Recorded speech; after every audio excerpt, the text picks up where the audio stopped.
हृदयपूर्वक नमस्कार। सुबह से लेकर अब तक स्वतंत्रता संग्राम और साहित्य और उसके बाद की कड़ी में जोड़ा गया हिंदी सिनेमा और गीत। मैं जो बात करने जा रही हूं वो बात स्वतंत्रता संग्राम के परिप्रेक्ष्य में हिंदी सिनेमा।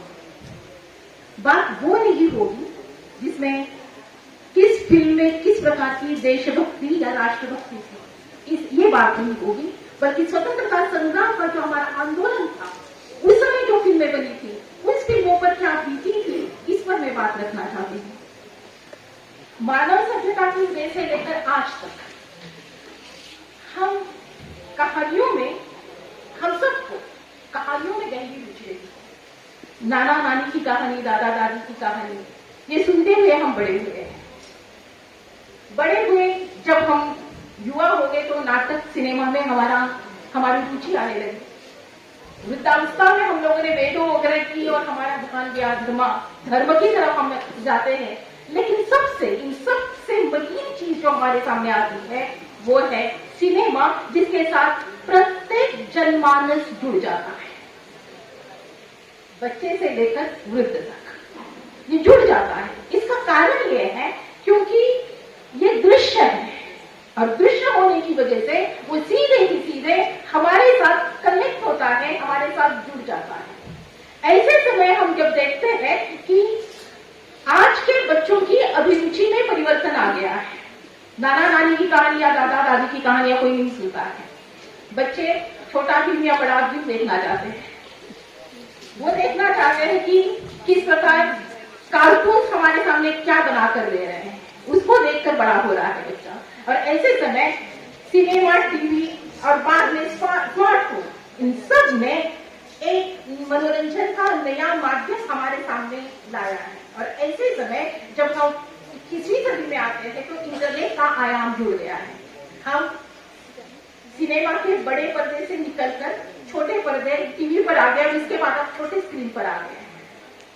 और ऐसे समय हमारे सामने जो परोसा जा रहा है उसमें कितना सही या कितना गलत है, उसका मूल्यांकन मुझे नहीं करना है। लेकिन मैं आप लोगों को ये बात बताना चाह रही हूँ कि भारतीय स्वतंत्रता संग्राम को लेकर या भारतीय देशभक्ति को लेकर जिस प्रकार की फिल्में आज के परिवेश में बन रही है वो माहौल अलग है। लेकिन जब स्वतंत्रता संग्राम था उस समय जो फिल्में बन रही थी उसका माहौल अलग है। इसको हमें सीधे सीधे वर्गीकृत करना पड़ेगा, क्लासिफाइड करना ही होगा। अगर हम नहीं करते हैं तो जो विषय दिया गया है स्वतंत्रता संग्राम और हिंदी सिनेमा, तब हमारे सामने थोड़ी सी क्योंकि जब भी कहा जाता है कि मैं इंटरनेट पर गूगल सर्च कर रही थी कि स्वतंत्रता संग्राम या आजादी का आंदोलन और सिनेमा की क्या बात हो रही थी, तो मेरे सामने वही फिल्में आ रही थी। RRR आ गया जिसको अभी ऑस्कर मिल गया, या फिर गंगादेव बसंती चोला, या ऐसी फिल्में सारी आ रही थी। लेकिन उन फिल्मों की और कोई देख ही नहीं रहा था जिस समय फिल्में बन रही थी। और वो समय था स्वतंत्रता संग्राम, वो था आजादी के आंदोलन का समय। तो भारतीय सिनेमा के राष्ट्रीय आंदोलन में कोई भूमिका थी या नहीं, ये सबसे बड़ा प्रश्न है। It is a industry, cinema industry है और पैसा कमाने का जरिया है। राष्ट्रीयता से हम उसको ऐसे जोड़ सकते हैं। We have to underline this. हम इसको ये नहीं कह सकते कि भारत की फिल्में सारी राष्ट्रीयता को लेकर चली है। राष्ट्रीयता को चलकर आने वाली फिल्में जो है वो आजादी की बात की। आजादी के पहले के जो सिनेमा है या आजादी के पहले का जो रुपए का पर्दा है वो अलग रूप से हमारे सामने आने लगता है। माना कि ये महत्वहीन नहीं थी, बल्कि हम ये कहना चाहते हैं वो उस समय भी याद कर दीजिएगा। हमारा बचपन हम याद कर लेते हैं। क्या हमें फिल्में देखने का मौका दिया जाता था? आज मैं फिल्म देखना चाहती हूँ, इतना कहने का ढाढ़स था क्या हमारे माँ बाप के सामने? हम कह सकते थे? नहीं, बल्कि फिल्म अगर जाता हूँ कहते तो हम डर के जाकर आ जाते थे। हाँ, कोई पुस्तक बच्चा पढ़ रहा है घर पर, एक कोने में बैठ के पुस्तक पढ़ रहे थे तो उसकी जितनी प्रशंसा होती थी वही बच्चा अगर फिल्म देखकर आता था तो उसकी प्रशंसा नहीं होती थी, बल्कि एक जरूर छापड़ मिल जाता था। ऐसे माहौल में थे हम। मैं 60 साल की हूँ तो 60 साल के पहले भारत का आजाद हो चुका था ना। लेकिन उस समय की बात देखिएगा कि ये फिल्म का माहौल था। उस समय फिल्मों को लेकर हमारी धारणा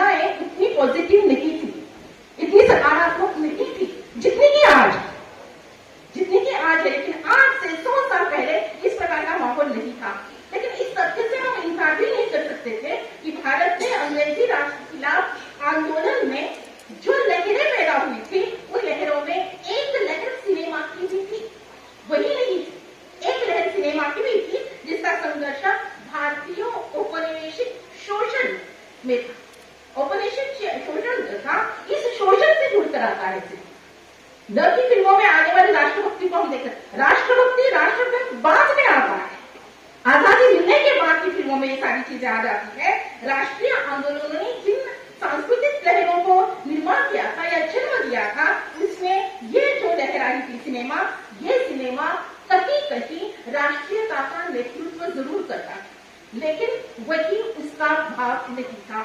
ये अंडरलाइन, ये हमें रेखांकित करना होगा। जब हम सिनेमा की बात करते हैं तो सिनेमा बॉलीवुड हमारा है और सिनेमा में सारी चीजें ये भारतीय सिनेमा है, ये कहना गलत होगा। पारदर्शिता होनी बहुत जरूरी है, और जब तक ये पारदर्शिता नहीं होती है तब तक बात हमारे सामने नहीं आ जाती है। देखिएगा, होता यह है कि 1917 में 1918 तक 4 साल का देख लीजिएगा, जब विश्व युद्ध चल रहा था। उस विश्व युद्ध के दौरान 1917 में रूस ने सिनेमा को बोल्शेविकों के खिलाफ इस्तेमाल किया, यानी सिनेमा का इस्तेमाल उस समय होने वाले अत्याचारों के खिलाफ कर रहा था, जबकि हमें सिनेमा का उपयोग किस तरह करना था यही मालूम नहीं था। हमें मालूम नहीं था कि, और इसीलिए उस समय जो अंग्रेज सरकार था, ये अंग्रेज सरकार हमारे सामने अनेक तरह की पाबंदियां लेकर आता है। हमारे सामने लेकर आता है सिनेमोग्राफिक एक्ट लेकर आता है। इसका मतलब क्या है? पाबंदियां लगा। पाबंदियां इसलिए लगाई जाती थी कि 1918 में जब अंग्रेजों ने जब ये एक्ट पारित किया था, उस समय उसके अंतर्गत जितनी भी फिल्में प्रदर्शित की जाती थी, उन फिल्मों को बाकायदा देखा जाता था और पाया जाता था कि इसमें कहीं ऐसा कंटेंट तो नहीं है कि जो अंग्रेजों के खिलाफ, और इस अंग्रेजों के खिलाफ होने वाले इस कंटेंट को वो निकाल देते थे और कहते थे इसके बाद आप लोगों को अपना ये फिल्म या ये दृश्य प्रदर्शित करना होगा। में हिंदी सिनेमा का अमूल्य योगदान रहा है। इसके बारे में राम मोहन लोहिया ने एक बहुत अच्छा वाक्य कहा है, मैं इसको कोट करना चाहती हूँ। वो कहते हैं, भारत को एक करने वाली 2 शक्तियां हैं। भारत को एक करने वाली 2 शक्तियां हैं, एक है गांधी और दूसरी है फिल्म। ये राम मोहन लोहिया का कहना है, उन्होंने अपनी जीवनी में ये बात कही है। महात्मा गांधी और दादा साहेब फाल्के, ये 2 ऐसे व्यक्ति हैं कि जिन्होंने एक स्वतंत्रता के आंदोलन में कूद पड़ा था और दूसरा हिंदी सिनेमा को प्रभावित कर रहा था, जिसके माध्यम से कहीं वो सामाजिकता की बात कहता था तो कहीं वह राष्ट्रीयता की बात कहता था। 20वीं सदी की शुरुआती दशकों में देश के सामने कई महत्वपूर्ण प्रश्न आए, कई महत्वपूर्ण सवाल हमारे सामने आ जाते हैं। इसे महात्मा गांधी ने जहां संबोधित किया था, वही सिनेमा के माध्यम से फाल्के जी ने सुधारवादी आंदोलन को प्रेरित करने के लिए कुछ फिल्में बनाई गई थी। उसमें सबसे पहली बात अगर मैं कहना चाहूंगी, एक फिल्म आती है 1921 में जिसका नाम है भक्त विदुर। ये नाम तो सुने भी नहीं होंगे आज के बच्चों। ये फिल्म आती है 1921 की जिसका नाम है भक्त विदुर। इस फिल्म में द्वारकादास संपत ने विदुर की भूमिका निभाई, और इसका जो हुलिया था, ये जो हुलिया था वो दुबला पतला था, लंबा था, और उसके साथ उसने धोती पहनी थी और उसके हाथ में एक लाठी रही थी। विदुर की ये वेशभूषा, उसकी ये वेशभूषा, उसका वह हुलिया, ये देखकर सेंसर बोर्ड ने ये माना कि भक्त विदुर जो है कहीं न कहीं महात्मा गांधी की छाया बनकर आया हुआ है, और उन्होंने इस फिल्म पर प्रतिबंध लगा दिया और कहा कि इसको दर्शाना नहीं। ये लगा दिया गया था, और उसके बाद कुछ इसी तरह की एक फिल्म आती है, इसका नाम है वंदे मातरम। और इस फिल्म के साथ भी अंग्रेजों के साथ प्रश्न ये आता है कि वंदे मातरम ये कहीं न कहीं राष्ट्रीयता से जुड़कर आ रही है, और इसीलिए इस फिल्म पर भी बैन लगाया गया और फिर इसका नाम बदलाया गया, और इस नाम से आ गया ये फिल्म आश्रम। इस फिल्म का नाम बदलवाया गया और नाम आ गया था आश्रम। शांताराम ने एक फिल्म बनाई थी जिसका नाम था स्वतंत्रता तोरण। ये था स्वराज तोरण, ये फिल्म आई। इस फिल्म पर भी प्रतिबंध लगाया गया था, ये प्रतिबंध, देखिए ना, सेंसर बोर्ड बहुत महत्वपूर्ण है इस जमाने में। सेंसर बोर्ड से कोई भी इसी प्रकार की फिल्म बाहर नहीं आ जाती थी, और ऐसे समय इसमें भी एक दृश्य आता है, जिस दृश्य में शिवाजी के जो सैनिक है, ये सैनिक अपने किले को स्वतंत्र करने के लिए कुछ राष्ट्रध्वज फहराते हैं। ये दृश्य देखकर अंग्रेजों ने कहा कि ये दृश्य नहीं चलेगा इस फिल्म में, और उस दृश्य को हटा दिया गया था, और उसका नाम भी उन्होंने बदल दिया, और उसका कहा कि स्वराज तोरण के बदले इस फिल्म का नाम होगा उदय। यानी स्वतंत्रता संग्राम के परिप्रेक्ष्य में 1947 के पहले की बात है कि जहां पर फिल्मों को अपनी बात कहने की स्वतंत्रता नहीं थी, प्रतिबंध लगाए जा रहे थे, सेंसर बोर्ड इतना ज्यादा था। और यही सेंसर बोर्ड हम लोगों के सामने पत्रकारिता के क्षेत्र में भी आता है, जहां पर पत्रकार भी अपनी बात नहीं बता पा रहे थे। हिंदी सिनेमा की एक फिल्म आती है जिसका नाम है जागरण। यह फिल्म 1931 में आती है, और ये फिल्म जो है सीधे सीधे स्वतंत्रता से जुड़कर आ जाती है, और इस फिल्म के नाम पर भी आपत्ति उठाई गई थी। और उसके बाद एक फिल्म आ गई जिसका नाम था कांग्रेस गर्ल। ये फिल्म में स्वतंत्रता संग्राम के दौरान आई हुई है, जिसके नाम, जिसके पीछे का इतिहास हमारी सिनेमा पर काम करने वाले लोगों को ही पता है, आम जनता को मालूम नहीं। आम जनता को इसलिए नहीं मालूम है क्योंकि उस समय ये इंडस्ट्री के रूप में नहीं थी। आज जिस सुनहरे पर्दे की बात की जाती है, वो सुनहरा पर्दा उस समय था नहीं। उसके लिए बहुत जद्दोजहद के साथ, संघर्ष के साथ काम करना पड़ता था, और एक व्यवसाय के रूप में आने के कारण हमारे सामने कई सारी चीजें फिल्मों के रूप में हमारे सामने आ जाती है। इसी दौरान 2 फिल्में बनी थी तमिल में, जिसका नाम था त्यागभूमि और मातृभूमि। क्योंकि भारतीय सिनेमा की बात करें तो मैं त्यागभूमि और मातृभूमि की भी बात करूं, इसमें हम ये देखते हैं कि त्यागभूमि जो है, ये फिल्म अत्यंत सफल रही थी और 22 हफ्ते चली। हफ्ते चलना उस समय बहुत बड़ी बात थी। 22 हफ्ते चली और हाउसफुल जा रही थी, लेकिन इस त्यागभूमि में भी भारतीय स्वतंत्रता आंदोलन को बढ़ावा देने का दृश्य होने के कारण फिर से अंग्रेज सरकार ने इस पर प्रतिबंध लगा दिया, और ये कहा गया कि ये फिल्म नहीं चलेगी। उस समय कल्की ने, जो निर्देशक थे, उन्होंने कहा कि ये फिल्म चलेगी। बिना टिकट ये फिल्म हफ्तों दिखाई गई थी, और लोग आकर देख रहे थे।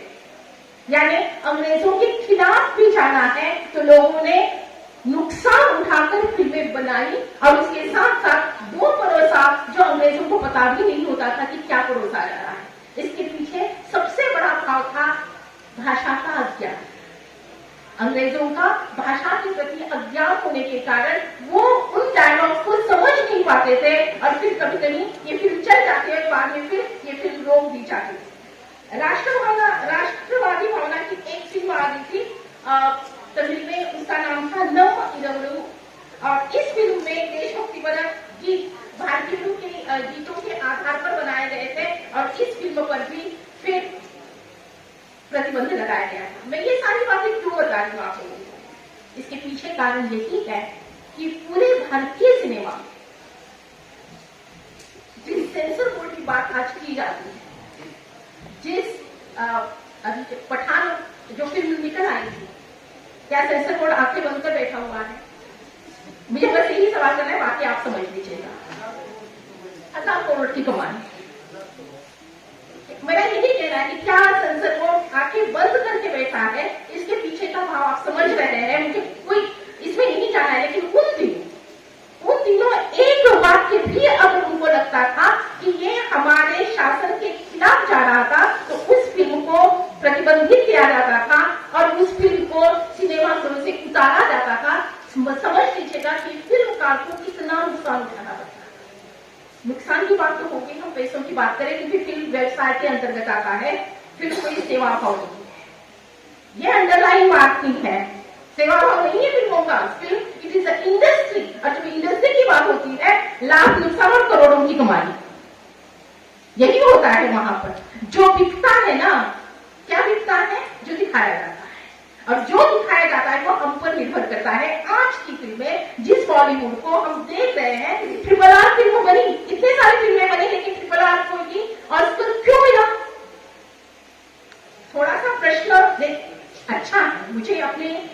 सिनेमा वालों पर बड़ा नाज है कि इतने सालों बाद ऑस्कर मिला है, लेकिन थीम कौन सी है?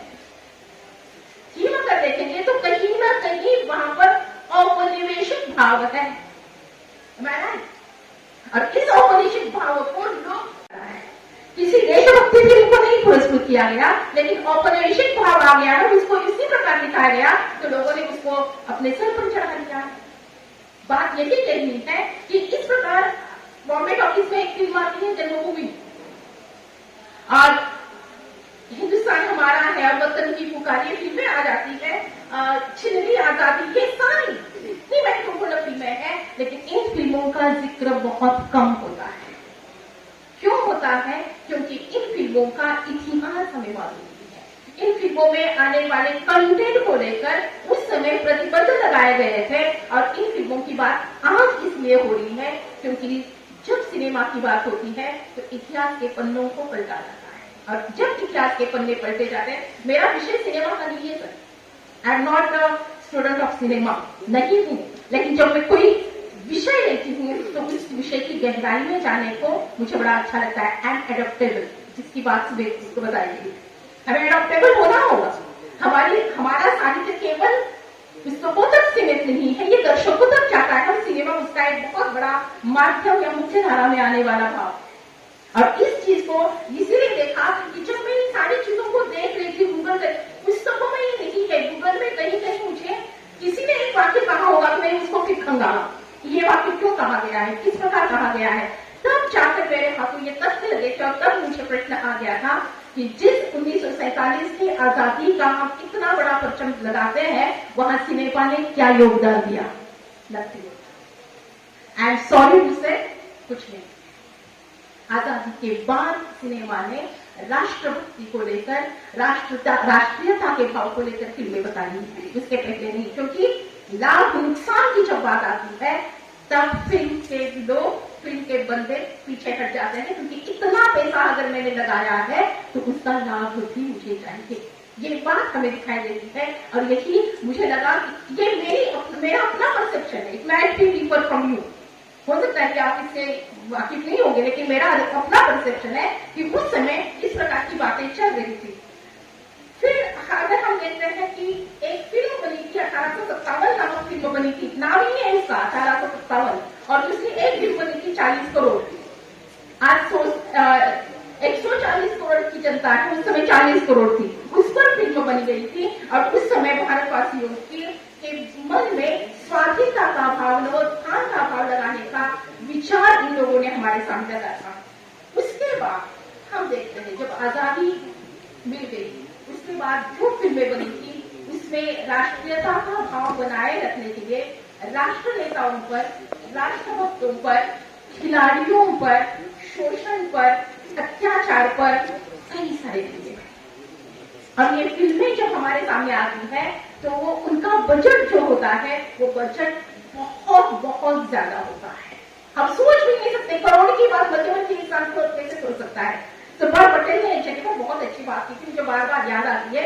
उनको जब पूछा गया था कि आप ऐसी फिल्में कैसे बना लेते हैं, सुभाष पटेल मराठी निर्देशक है, मराठी फिल्में बनाते हैं, और मराठी फिल्म का बजट जो है हिंदी फिल्मों के बजट से बहुत कम होता है, लेकिन उन्होंने, क्योंकि उनकी जो फिल्में हैं वो 8 मूवीज के अंतर्गत आ जाती है, तब उन्होंने कहा था कि मैं ऐसी फिल्में दिखाता हूँ जिन फिल्मों के माध्यम से दो चीजें होती है, एक तो मैं समाज के साथ जुड़कर समाज में जो जिस प्रकार की कुरीतियां है, अत्याचार है, शोषण है, उसको मैं दिखाने का प्रयास करता हूँ।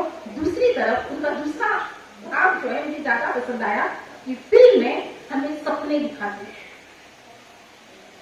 फिल्म में हमें सपने दिखाते हैं।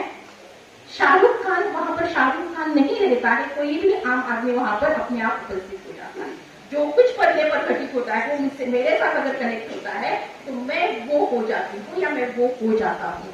तो ये फिल्मों का सबसे बड़ा, सुभाष पटेल का ये कहना बड़ा अच्छा लगा था कि मैं सपने बेचता हूँ, सपने दिखाता हूँ, ताकि लोग जो है कनेक्ट होकर इसको देख लें। ये पहला मूल भाव है, और उसके बाद जो आता है फिर वो राष्ट्रीयता की भावना, राष्ट्रभक्ति की भावना, विद्रोह की भावना, कई सारी अच्छी फिल्में बनी हैं जिन फिल्मों ने हमारे राष्ट्रीयता के स्वर को बहुत ऊपर तक उठा के रखा हुआ है। अब नाम ले लूं कि जो मुझे भारी भी और लगा कि राष्ट्रीयता से जुड़कर आती है, तो उसमें से एक आती है Netaji Subhas Chandra Bose, the forgotten hero, Mangal Pandey, the rising, Sardar, फिर झांसी की रानी लक्ष्मीबाई पर जो फिल्में आई थी, एक तो मणिकर्णिका, उसके बाद हकीकत, फिर आता है बॉर्डर, लक्ष्य, एलओसी, माँ तुझे सलाम, लंबी लिस्ट है। ये सारी हमारी राष्ट्रीयता को लेकर, स्वतंत्रता संग्राम को लेकर नहीं, बल्कि राष्ट्रीयता के भाव को लेकर आने वाली फिल्में हैं।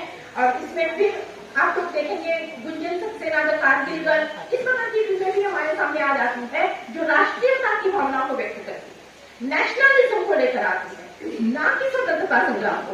शब्द इसको जोड़कर मैं बोल रही हूँ, स्वतंत्रता संग्राम के परिप्रेक्ष्य में फिल्मों को लेकर मैं बात कर रही हूँ, ना कि राष्ट्रीयता की अगर बात करते हैं, राष्ट्रभक्ति की अगर बात करते हैं तो बात ही अलग हो जाती है। लेकिन जब हम संग्राम की बात करते हैं तो संग्राम की बात इस बात को लेकर आनी चाहिए, क्योंकि वहां पर हमारे ऊपर किए जाने वाले जो अत्याचार है, अन्याय है या प्रतिबंध है, उससे भोगा है इन लोगों ने, और जब भोगा तो बात बदल जाती है। मैं बार बार कह रही हूँ कि सिनेमा को आप सेवा का भाव लेकर ना देखें, ये व्यवसाय है, और इस व्यवसाय में जब प्रतिबंध लग जाता है तो वो यही देखते हैं कि जो मेरा स्वामी है, उस स्वामी को अगर मुझे खुश करना है तो जरूरी है कि मैं उस स्वामी को खुश करके मैं अपनी फिल्म बनाऊं। और ये हुआ इतिहास में, ऐसा घटित हुआ है। तो ये सारी चीजें मेरे सामने आ जाती हैं। पिछले एक दशक में बॉलीवुड में काफी बदलाव आया है, खासतौर पर पिछले कुछ वर्षों में हिंदी सिनेमा का कंटेंट जो है बदला है। आज मल्टीप्लेक्स है, बहुत सारे ऐसे गीत हैं जो हमारी शरीर पर रोंगटे खड़ा कर देते हैं, पूरक होने लगता है, मन में देशभक्ति की भावना जाग उठती है। अगर हम देश में नहीं रहते थे, जो देश के बाहर रहते हैं और हिंदी फिल्मों को देखते हैं, तो हमारा नेशनलिज्म ऊपरी वाले पर रहता है। मैंने वो देखा है, मैंने वो होगा है, सुना है, महसूस भी किया है। वहां देखकर मैंने बॉलीवुड देखा है, वहां देखकर मैंने नेशनल फिल्में देखी है, और तब मुझे लगा कि देश में राष्ट्रीयता की भावना, जैसे कहा शायद अर्जुन चौहान जी ने कहा, सरकत है तो हथेली है। तो ये बात मैं बहुत अच्छी तरह से समझ सकी हूँ उस दौरान। तो आजकल फिल्मों में, भारतीय सिनेमा की शुरुआत में जो फिल्में बनी, उसमें मसाला नहीं था, समाज का आईना थी वो फिल्में। आज मसाला ज्यादा है, तड़का बहुत जोर से लगता है, और इसीलिए फिल्में जहाँ जरूरत नहीं होती है वहां पर जिसको हम कहते हैं ना ओपननेस, वो ओपननेस फिल्मों के माध्यम से आ रहा है। मैंने इस पेपर का एक और जो कड़ी थी वो गीतों को लेकर थी, लेकिन मुझे पता है कि समय की सीमा करनी है, मेरी समय सीमा मुझे लगता है अलाउ नहीं कर रही है। तो इस आधार पर बस मैं इतना ही निष्कर्ष आप लोगों के सामने देना चाहती हूँ कि 15 अगस्त 2022 को भारत ने स्वतंत्रता के 75 वर्ष पूर्ण कर दिए, और ऐतिहासिक क्षण की मात्रा हम कल्पना कर सकते हैं कि जब 100 साल ब्रिटिशों ने हम पर राज किया, क्या हम कल्पना कर सकते हैं? ये पीढ़ी तो वो कल्पना नहीं कर पाएगी कि किस प्रकार ब्रिटिशों ने हम पर राज किया होगा। उनकी सब प्रभुता से मुक्ति हासिल करने के लिए मुख्य धारा में रहने वाले इस हिंदी सिनेमा ने अभिव्यक्ति तो की, लेकिन अपनी सीमा में रहकर जहां तक हो सकता है उन्होंने संसार के बाद जब पाबंदियां आती, जब सेंसर बोर्ड में कुछ और चीजें डाल दी गई, थोड़ा सा उसको व्यापक बनाया गया, उस समय इसमें ये राष्ट्रीयता का भाव हमारे सामने आ जाता है। हालांकि पिछले 75 वर्षों में स्वतंत्रता सेनानियों ने हिंसक और अहिंसक प्रतिरोध आंदोलनों की इच्छा और दमनकारी औपनिवेशिक शासन के तहत जीवन कैसा था, इसका लेखा जोखा अपने फिल्मों के माध्यम से, गीतों के माध्यम से व्यक्त किया। और आज जो हिंदी सिनेमा है वो एक इंडस्ट्री के रूप में हमारे सामने आता है। बाहर अगर मैं जाती हूँ तो बार बार मैं कहती हूँ कि हिंदी भाषा को अगर लोगों तक पहुंचाने का काम किसी ने किया है तो सिनेमा ने किया है। साहित्य इसमें क्योंकि मसाला बहुत ज्यादा होता है और इस वजह से कंटेंट थोड़ा बिगड़ जाता है, लेकिन बावजूद इसके आज की फिल्में और उस समय की फिल्मों में एक अंतर मुझे दिखाई देता है, जो अंतर मैंने आप लोगों को बताया। बहुत बहुत धन्यवाद। मैं पवार जी का बहुत धन्यवाद मानती हूँ कि उन्होंने मुझे कहा कि मैडम, मैंने कहा कि आप विषय कौन सा लेना चाहते, तो मैंने कहा था कामवेगा, तो कंफर्ट जोन कविता, मैं कविता पर बात करूंगी। तो उन्होंने सीधा कहा कि नहीं मैडम, किसी का नाम लिया उन्होंने और कहा कि मैडम को यही विषय देने के लिए कहा गया है और आप इसी विषय पर बात करें। आपने मुझे ये मौका दिया ताकि मैं इतिहास के पन्ने पलट सकी, देखा कि क्या है सिनेमा और किस प्रकार ये सिनेमा आज का और पुराना था। इसलिए बहुत बहुत धन्यवाद, बहुत बहुत धन्यवाद।